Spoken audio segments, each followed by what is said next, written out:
Hey YouTube, how y'all doing? It's Andrew.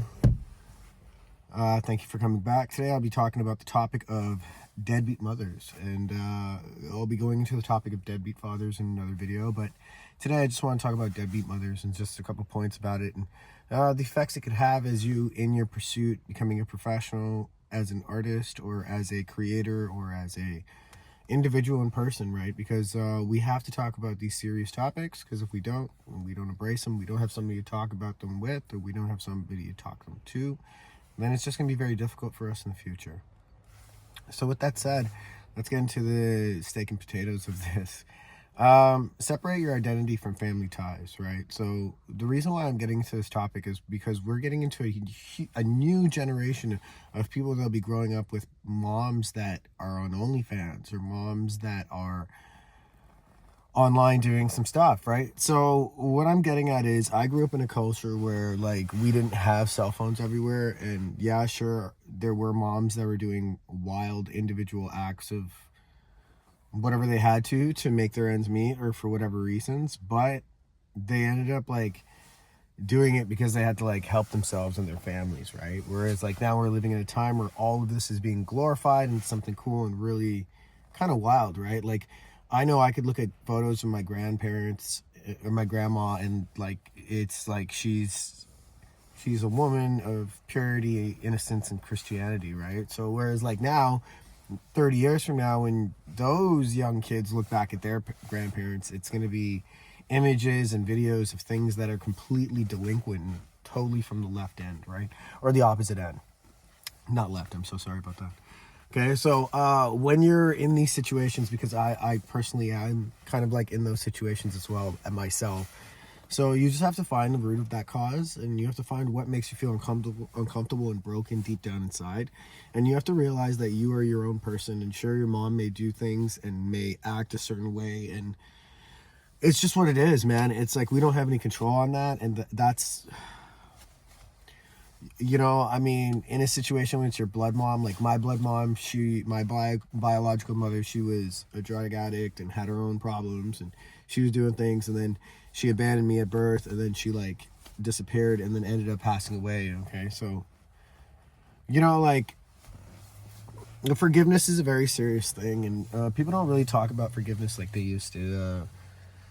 We're in a generation now where it's like there's an overexposure, right? And like you want to start building a brand and building an identity and a cause and a purpose for yourself. Don't mind me, I'm just gonna start like building up real quick. Okay, so you want to start building up a purpose and a cause for yourself, and by doing that, you have to start thinking about like all the things that are important right now. Okay, so what's important? What's really important? Who are you as a person? Who are you as an individual? Why are you doing this? Why are you in this planet right now? What are you pursuing? What are your goals? How are you going to make those goals happen? What are the details of your goals, right? So in this pursuit, that's your new mind state. So you have to like get rid of the past and get rid of whatever the negative influence is. And it's going to be tough because you might be in a living situation where you're in that, right? But you just have to find like your little window or your pocket of zen, and you just have to know how to like completely just make those little wins happen, right? Find those little victories. It's not going to happen in one day. It's not going to happen in one night. Maybe it might, maybe it will. But in life, sometimes it just happens, right? So, yeah, that's just something to keep in mind, right? So when we're doing our journey here, recognize that your value and potential are important of your mother's actions and approvals. Focus on building self-worth through your skills, passions, and personal growth.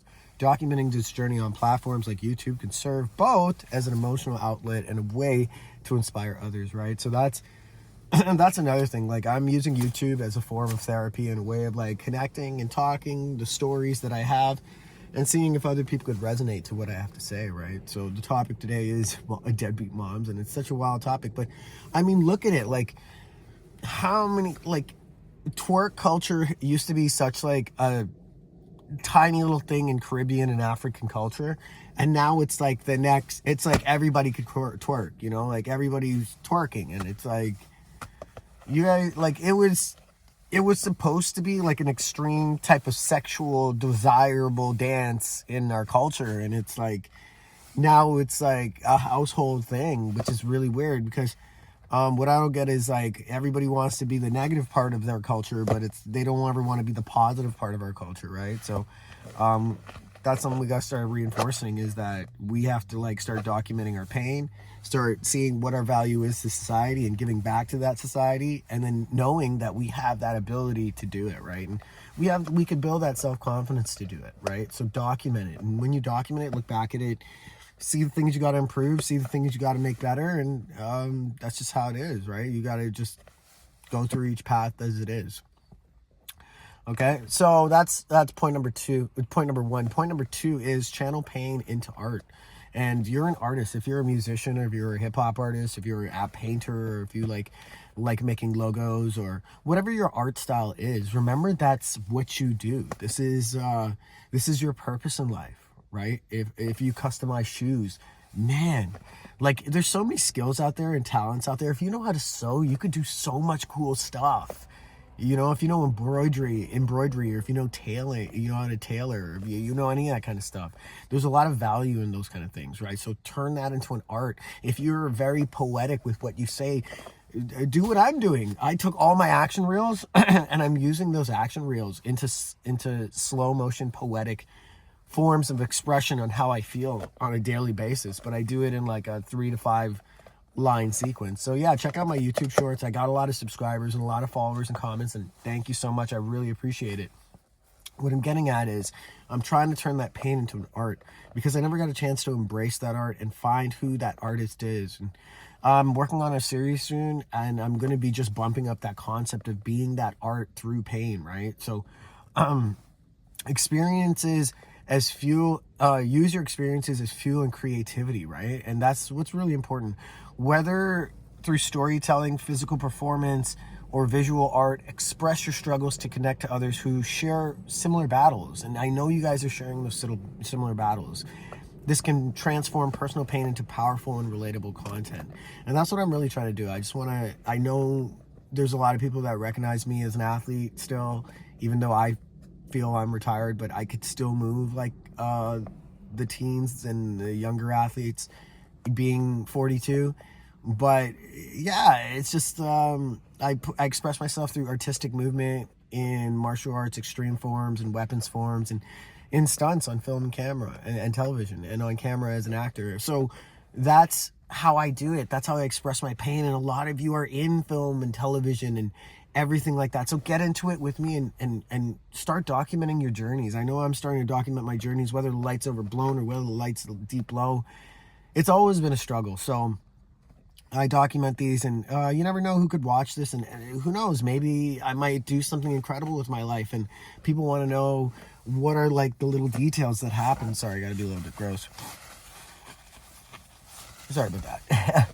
But yeah, no, it's cold in the car, and like I said, my situation's not really the best right now, and I'm just trying to like piece everything together, and I don't want to document this in my place while like people are around. I live in like a tiny little closet of a place in a giant house, right? So if I document anything, they're gonna hear everything, and I don't want everybody like that in that house knowing my business. I want YouTube too, but I feel like if I'm here by myself with you and the camera, I'm connected with you, right?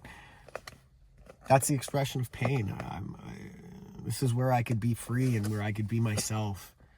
Anyway, you should do that too. Document yourself and see where it leads. See what good things could happen, where it could benefit you. Okay, and third point is create a supportive network. And I always stress this, always create a supportive network. Find the people around you that are like fans of yours, okay? Surround yourself with mentors, friends, or communities that uplift and encourage you. Seek guidance from those in your field who understand the struggles of pursuing amidst the adversity. Sorry. These are the notes I wrote. Their experiences and advice can help you overcome obstacles and stay focused to your goal. And that's the thing, like I wouldn't be able to stay focused on my goal unless like I work so hard to connect with all the people I did last year and the year before and the year before that, and 11 years worth of film. So like a lot of times when I'm feeling demotivated, or I'm feeling like it's the depression is so crippling that I can't even get out of bed, guess what? There's a text. Hey, Andrew, we need a stunt guy for this. Or, hey, Andrew, could you teach me how to do a backflip? Or, hey, Andrew, could you teach my son how to do this? Or, hey, Andrew, could you stunt for this person? Or, hey, Andrew, yo, you're on a stunt list. You got to, like, you see this application, you'll apply for it, right? So as a performer, as an individual, these are the notes we have to keep to ourselves. And you have to make sure you surround yourself with just the right people. You don't need a lot of people. You just need the right people. You just need the right people that tell you, hey, you know what, you're doing great. Or, hey, you're messing up. Let's do this the right way now, right? And that's what's really, really important. You owe it to yourself. And sometimes if you have to look at videos like this where you connect to a guy like me, you know, I'll tell you, you're incredible and you can do it. And I'll always remind you, even if I got to do daily videos, and even though I don't do a lot of, like, views right now, the algorithm will circulate and things will happen. And I know people will hear the message. So just going over the 3 rules or the 3 points one more time. Separate your identity from your family ties. So when you're dealing with a toxic mom, just make sure that your connection is severed. You have your identity, she has her identity, and you just worry about you and your goals, and you just build your goals and make those goals happen. Document them, put them on YouTube. Start a YouTube channel. It's super, super important. Okay, channel that pain into art. Turn that pain into art. You have so much expression and so much in your soul that you could let out, and so many people want to see it and hear it, and so many people would love it and appreciate it. I know every time that I hear my friends sing that could sing, that are so talented at it, I'm like, keep singing. Anytime that I see somebody that could dance way better than I do, yo, man, keep doing it. Like, yo, that's amazing, girl, you're awesome, you know. So that's just something that I keep in mind all the time. Anytime I see something that somebody does that I don't have that innate talent or skill to do, appreciate it, love it, and just enjoy the moment in life when you're around it, and know that you could have something yourself that they can't do, and you could contribute that to our life, right, in our world, right? So, and the last note was dealing with the toxic moms out here is create a supportive network. Remember that it's not just the mom in your life. Even though the mom may have brought you into this world, even though the mom's brought you into this world through adoption or through birth, through whatever type of thing, if it's not the most perfect connection, or if it's not the best connection, be aware of it, be mindful of it. I made the mistake of not knowing how to communicate properly, but I didn't have the best setup, right? The adopted dad wasn't really the best in building my confidence to communicate anything to any adults at the time. I didn't build confidence until I was like in my mid 30s to start expressing how I felt when I was 9. And that was detrimental to my future and my health and my development as an individual. And I blame a lot of everything in my past on myself because of that, because of a deadbeat parent. And I'm sorry to say that the adopted mom was a deadbeat parent, but I can't, there's no, like, I didn't say that. I went to everywhere that I could to get help because I thought I wasn't good enough for the family. I wasn't good enough for the people. So once I became a professional in my field and I started having access to a certain amount of things, now, mind you, I'm a professional in my field, but I don't work all the time. I'm a professional, but I don't work all the time, right? So I'm still struggling like everybody else. But I do have access to a couple of amenities and resources that I didn't have access to before. And it's just a little eye-opening and jaw-dropping. And you realize that you aren't the victim, but you're just... I don't want to say I'm a victim. I'm not a victim because I don't ever want to think that I ever put myself into a situation called a victim. You know, I'm too good to be a victim. I'm better than that. I've had people that have been terrible towards me and abused me and treated me like garbage. And, you know, like, when you're a guy out here in the world, like, you know, like, the guys already know. I mean, there are women out there, they get it rough, and I feel bad for them. There's a lot of women out there, they go through the hells. But, like, guys out here, man, we're eating it. And we're, like, especially in these times, you know, be aware of the toxic females in your life. And remember that one of the toxic females in your life is a toxic mother, right? So, you don't have to necessarily cut them off forever, but, you know, give them a nice arm's length distance if you have to. But in my case, and a lot of orphans' cases, or a lot of other people's cases who had their identity ripped away from them, and were trying to find themselves all these years and all these decades, and we're told to stay quiet and not bug people and mind your own business. Your life didn't matter in that situation. It does matter because, you know, everybody else has documentations of their birthdays and their celebrations and their anniversaries, and people showed up to their graduations. But then, you know, they don't even celebrate anything that you do to, like, that your achievements. You know, I know that pain. I know when somebody doesn't come by and you really want them to celebrate something of yours. It's the end of the world, man. Anyway, let me know your story about a deadbeat mom, and I'd love to hear your ideas and thoughts and your stories in the comments. Please let me know. I'm all game for it. And just keep your head up and stay strong. And it's easy to say and it's hard to do, and I get it. But you know what? I made it out of the family. I'm in the middle of like rebuilding myself and hopefully building myself into something great. And in order for me to do that, I got to go out and help everybody else, because in order to get the love and the respect of the people, you have to be for the people. And in order to be for the people, you have to be well here, and you have to be well here, and you have to speak well, and you have to do well. You don't have to be perfect. Like, there's occasionally times where a little bit of like Caribbean comes out, or a little bit of hood comes out, or I may swear once in a while, but that's just me being a human being. Okay, and that, like, no one's perfect, right?